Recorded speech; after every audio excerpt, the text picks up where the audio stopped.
one can have a political opinion. It's not a sin. But actually, no.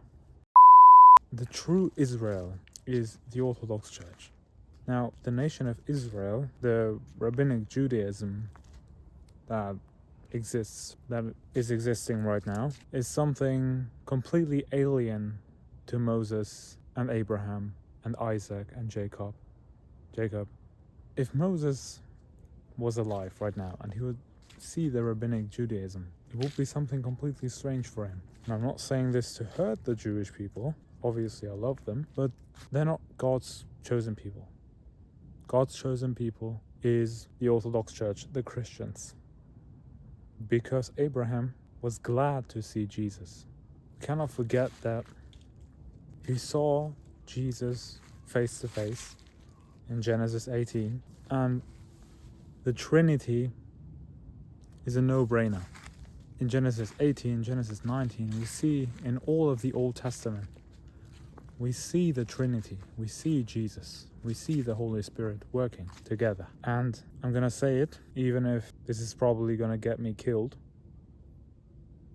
A Jew who says that he believes in the Tanakh and he believes in the Torah, yet rejects Christ, is contradicting himself.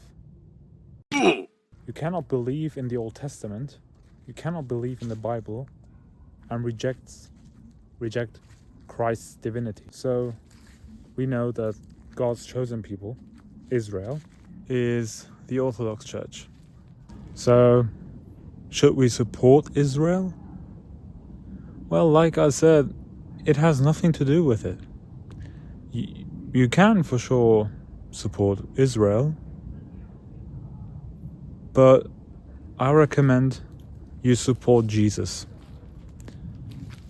I'm not pro-Israel, I'm not pro-Palestine, I'm not anti-Palestine, and I'm definitely not anti-Israel, but I'm pro-Jesus.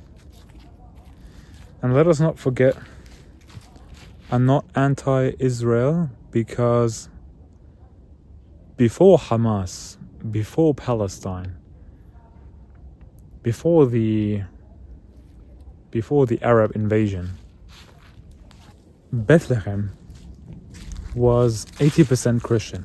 Since it's now not under Israel's control anymore, there's less than 20% Christians.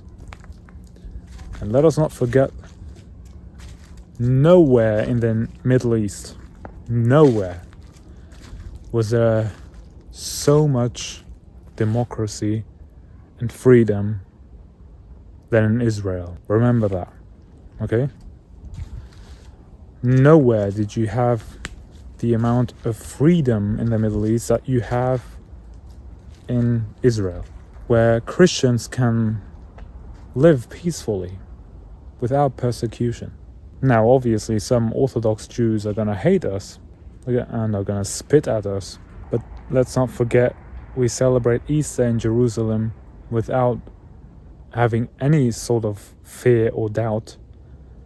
And I've even heard that the Muslims are, like the strong radical Islamists, are having a problem with that. They don't want us Christians to celebrate this. They want this to get banned. Think about this before you raise a Palestinian flag and scream free Palestine. And remember, there's only one God, one true God, Jesus Christ. And I want you to support him. Instead of having a Palestinian flag in your bio, have a cross in your bio.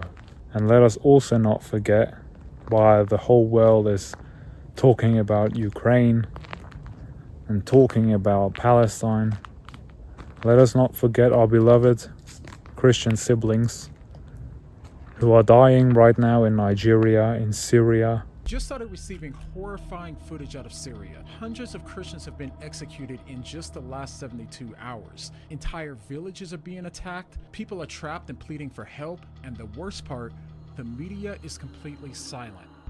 Again. Let us not forget them, because they are brothers and sisters.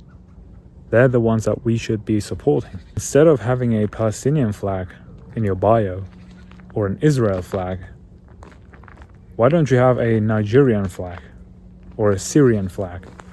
Think about it.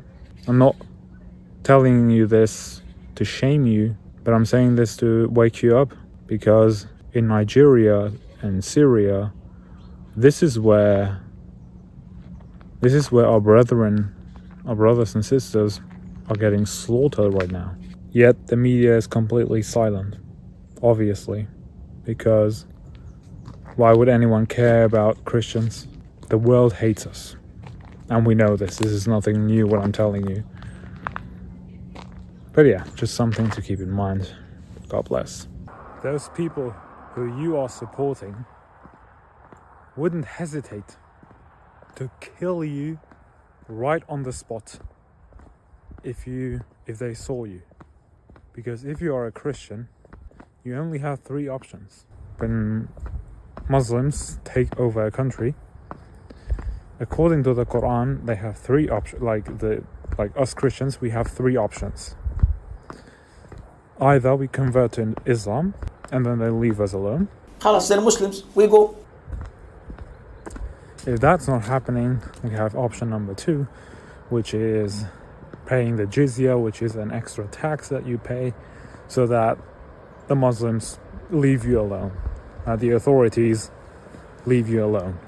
If you cannot or you don't want to afford the jizya, then you only have a 3rd option, which is to be killed.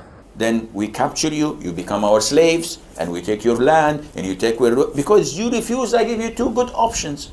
So think about that the next time you want to scream Free Palestine, or the next time you're raising a Palestinian flag and supporting Hamas because of it.